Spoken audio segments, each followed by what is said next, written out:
excited to get a chance to get back at this. It's not like we ever took any days off. It's been a long time since NC State, so we get a chance to get back on the grass. This thing is real.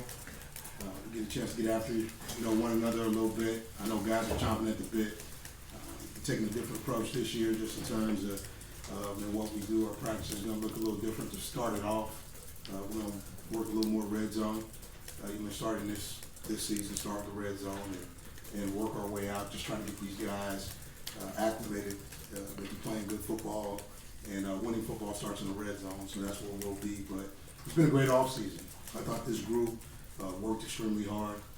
They put themselves in the right position, which is right now we got a 50-50 chance to go and beat MTSU. And now everything that we do from now until then gives us our best chance for success. And we're excited about that. Every team is working for the same things right now. That's getting better. That's seeing exactly what they have, what's in store for the season, and I couldn't be more excited. I've got a senior-laden group. This group's ready to go. They understand what's at stake for us. It starts September 2nd, but there's a lot of time between now and then. So what we got to do is be about the everyday work. We got to be about the grind, and I love the grind. So this group is going to reflect my mindset. How I go, they go. How they go, I go. So we're all in this together. We believe in one another, and I'm excited. So with that being said, let's open this thing up. You gonna do red zone early every day, or how often you gonna work red zone now? It's just gonna start red zone. It's gonna start red zone, then work red zone to maroon zone, and then we're gonna start working in open spaces as soon as we start to get into equipment. As soon as we start to get past the acclimatization period. So starting in short areas so we can work on being sharp. So then when we start to get into the field work, we can always go back in the red zone and get that type of work. A lot of times you normally leave that towards the end of camp, but it's so critical, to score points and to keep people out of the end zone. Starting with that lets us learn how to be sharp early, work on situational football extremely early, and that's going to give us our best chance for success. You can talk about last year with these guys to encourage about how well the season, into the regular season, how well you guys played. You could motivate them by the fact that they lost the bowl game. Right. How are you going to approach talking about last season to this year's team? Well, as of right now, the only thing we know is that we got ourselves to a bowl game, but we didn't finish the way we want to. And so that taste, is a little sour for this group. This group understands exactly what we wanted to do and what we didn't get done. We left something on the table, and so that's got to be fuel. It's got to fuel you. You got to know and understand that you want to win. You want to win every contest you play, and this group's going to compete every day. They want to win every rep of every drill, and that's where we're at now. We're not just looking to compete; we're looking to win, and so that's got to be the mindset. So if that's the mindset, if winning is the mindset, the lesson coming out of the NC State game will probably take us all the way up until we play MTSU. You talk about a group of guys that thinks like you. How much easier is it to coach a team when you've recruited these guys now? I assume largely because of their personalities and their fit with you. Yes. Yes. When you look at this group is reflective because we've been together. This first group of guys, or this group now, who are seniors, or fourth year and fifth years, and these guys have only played under me. Some of these guys are true seniors, some fifth year, and we just have a bond. We came here, we went through the growing pains of having to grow up in the SEC. They grew up with me as a coach, and they've had to learn what it takes to compete every day in this conference, and we've done it together. So we've grown together. I think we understand this conference. We understand what it brings preseason, all the way through the regular season, and where we're trying to get to. So for us, we're just gonna again take it day by day. Speaking of growing together, how about for you and Andy? How has that relationship progressed, and how much more comfort, familiarity is there going into year 3? It's really good. The math professor, that's my dude. We're the same guy.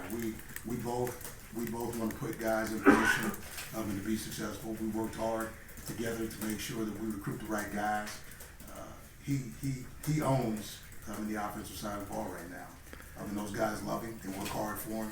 They know the production is going to be there schematically. He's going to put them in position to make plays, and having that continuity, really all the way around has really helped this group trust who we are and what we do. They believe everything that we say. They're going to work to it, and that's important. So again, it comes back to continuity, and Andy has done a great job of getting those guys to believe that everybody's going to have a chance to make a play. Just do your job. Is the personnel offensively, I guess, more reflective of what I mean, it's mostly guys that he's been around on staff that you brought in. I mean, you've got some veterans that he inherited, but you know what I mean? Is the personnel reflect what he wants in an offense? Absolutely. Me and Andy had to talk about it this summer. We actually laughed about it. He said, "Mace, this is the first time, and I've been at a place probably in the last 10 years for more than this. This is actually his third season someplace." So you look at it and you start to say, for him, not only does he understand these guys and the guys that he's recruited, but just the system overall. He understands what to expect first day of fall camp. He understands what the intent is, how we're going to practice. We talk about everything, and what's really starting to take hold for me and Andy is that we can finish each other's sentences. So that's pretty good. When you've been together that long, you just start to understand how you think and how things work. And so I'm excited about what Andy's going to do with this group. He's got players, and now what we got to do is just let him play. With your defensive scheme, I'm sure you've changed that a little bit every year. Zach's gone now. Do you know coming into camp what your scheme will be, how you'll utilize guy, or are you monitoring things in camp saying, I can use this guy in a new way, I've seen something new out of this guy, and to tweak your scheme based on what you see the next month? It's always about tweaking. I mean, spring, summer, fall, it's all about adjustments. I mean, this conference has become notorious and synonymous with and having to make in practice, in game, in week adjustments. So that's an ongoing process. But I do know, I feel like we have enough depth at all positions defensively, and now we just have to see the range of what these guys can do, and the scheme will actually reflect who these guys are and what they can get done. We're going to put guys in position to be successful. So we know we need to rush the passer better. We know we need to play the ball better in the air, and rush defense has got to move up there a little bit. So when we talk about it defensively, we've honed in on some things specifically that we need to do. Part of that's with recruiting, the other part is with development, and that's what we do well here. We develop talent. Any update on Tennyson, Daly, Coffett? Will they practice? Will they play? They're back. Back full go? Will they play in the first game? They're back. Coach, who's Hayden Pegley? Who? I see a quarterback on your roster here that says Hayden Pegley for California. Yeah, man. He just came in yesterday and he's one of our walk-ons. Thank you for reminding me. I mean, I had a chance to talk with him last night. I'm excited about that. Again, I mean, he wants an opportunity to compete. He looks like he looks in shape. He looks fit. He hasn't been with our guys this summer, so it's his first chance to touch the grass. So what he's gonna do is come out here, compete, and see how we do it here at Vanderbilt. And it's gonna go fast for him. First days for the young guys is always fast. So he's gonna have to get acclimated. We'll get him in to get some reps because we're gonna get the young guys some reps early. These guys are gonna get some team reps so we can see how they process. So he'll get acclimated. He'll be accountable real quick. Speed-wise on defense, how are you compared to last year? Yeah, I'm chopping at the bit. I like what this group is. I like where it is up front. When I look at Dio, when I look at Pink, when I look at the Wusu, when I look at linebacker speed from sideline to sideline, that we've got range. So to me, it always starts up front. I look at where we are up front, and I think we're better in terms of the depth in this defensive front. We got some young guys who are gonna have to play to solidify that depth, but it starts up front. When you talk about run stopping or pass rushing, it starts up front. And I got an experienced secondary, and I got some linebackers, but they got to fill some shoes. So we'll get ready to get after it. When you talked about pass rush and saying you need to generate more, do you have a specific player or two in mind, or is that just kind of a team thing? It's a team thing. It's about the one-on-one. We got to win the one-on-one. We left a lot of production out there last year. We only had 15 sacks. Okay, defensively, that's not what you want. I'm used to, 33, 35, 40. We need to produce there. If you can produce, better pass rushers, if you can, get after the quarterback, your opportunities to get off the field are much better. So those are facts. And I think with this group that you see coming in, coupled with how some guys have grown, Josh Smith, Charles Wright, who has spectacular springs, that we look forward to seeing exactly what this team can do, because I think we're long, we're athletic, and across the board, we can match up one-on-one, and everybody's got to have a chance to win. So whoever wins gets a sack. No more two-a-days. Will you try to condense more physical practices, conditioning into one practice, or how will you deal with that? It really hasn't changed for me. We talk about, no two-a-days, and a year ago, we used that second practice as a walkthrough. So really, it hasn't changed for me. I understand what my roster looks like, how to manage this roster. It looks different than most teams, and so we take care of these guys. We're going to be physical. When we talk about being physical, we have certain days designated for goal line scrimmages, short yardage scrimmages. We're gonna make sure that these practices are physical when they need to be physical. But by the same token, it's not this isn't your grandfather's mini camp. This isn't old training camps. These guys have been here all summer. So conditioning is not what we're trying to do here. It's about scheme, performance, evaluation, and let's make sure that we're putting the right guys out there. Let's go. Corey Burks moves positions annually. Yeah, I like that. I was going to say, a two-part question. I mean, is that one, you move him to take, let other guys take advantage of what they do best, and how much of a luxury is it to have a guy who can learn a different position and be productive every year like that? Well, as we've talked about, it's all about putting guys in position to make plays. Orange had to change positions just due to the simple fact we needed him at different spots to try to make sure that we can make this defense go. Now, when he gets a chance to do what he's really meant to do, I think he's a guy who is three-dimensional. I think he can play sideline to sideline. He's played in the secondary before, so we know he can match in coverage. What's unique is that now he gets a chance to play the position that's probably the most coveted position in this defense, which is a will backer. Okay, that guy's protected. That guy gets a chance in the 3-4 structure to drop, blitz. Most of the time when you talk about the inside run game, offensive linemen have a hard time getting to the second level because he is protected. So when you're playing behind guys like Nephi and Jonathan Wynn, that makes it real easy to be productive. So we're going to see what his production looks like. It shouldn't fall off, but we're not asking Orn to do it by himself.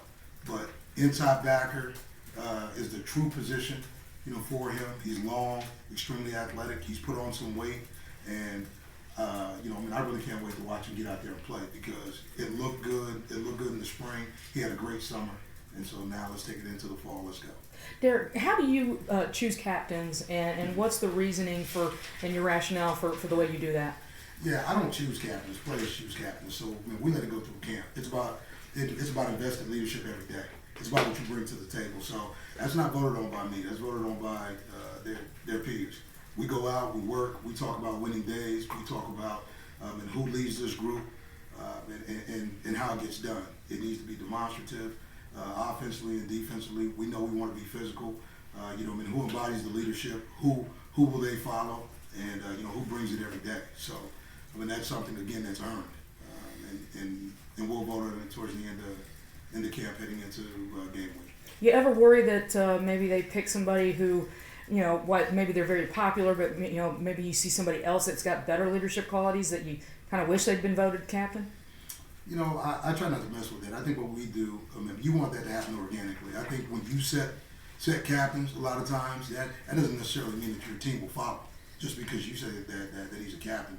I think that person's got to embody what you want and what your team needs. Can he play big on a big stage? Can he go against the grain and actually be defiant in terms of what everybody else is doing and do what's right? Okay, because that's what needs to be done. And so I think the guys that were chosen captain last year by their peers, showed well for us. And so that's going to be, in the same process. We're going to come right back at it. And I think I got to do a good job as a leader of making sure that I tell them exactly, what's needed, what's necessary, and what a leader looks like, and not just tell them, Sean. You were pretty much a true 3-4 guy when you came in. It seems like you've been more multiple recently. Is that more the approach you're going to take this year with more multiple looks up front? Nah, I've been more multiple my whole career. I mean, I've been a 3-4 guy with 4-3 principles. When I was at the Minnesota Vikings, we were 4-3. And when I was, at Stanford, we were 3-4 with 4-3 principles. It's just about putting your guys in position to be successful. So I'm not gonna tell you right now exactly what we're gonna be. I just think we're gonna be pretty good. So we just gotta get out there, practice, get to work. But I think it's gonna look a little different this year than it did a year ago. Again, it's about how old are your guys, how much depth you have, and what gets the job done. That sounds almost confusing, 3-4 with 4-3 principles. Do you have to? Yep. Do you have to be a smart football player to understand what that means when you teach it? Absolutely. The idea of 3-4 and 4-3 schemes, it sounds difficult. It's not that hard, but we go in and out of defense so we can give multiple looks. Okay, in this conference, if all you're doing is sitting there in the same look all day long, it becomes extremely difficult to play good football in this conference. If all they do is line up and they know where the bullseyes are at the time, all we're going to do is get knocked off the ball. So we don't. So we change it around, and we provide a strong mix, and I think that's helped us. But I think as we've gotten older and gotten a little stronger, James has done a really good job of helping us identify, where we can be, okay, and where our strengths are in terms of the front versus linebacking core versus secondary. So I think that lends itself to us being able to do more of what I would like to do, but I'm not going to tell you what that is right now. So, and we're right back where we started. Between Ralph and Kari and Josh Crawford and Jamari Wakefield. Yeah. Now, I mean, do you have enough carries to go around, or how competitive is it going to be to get carries among that group this year? Extremely. And it was extremely competitive, and it was great to hear you name all those guys and let it roll off your tongue instead of me saying it. It was just there's a lot of competition. The running back position is loaded.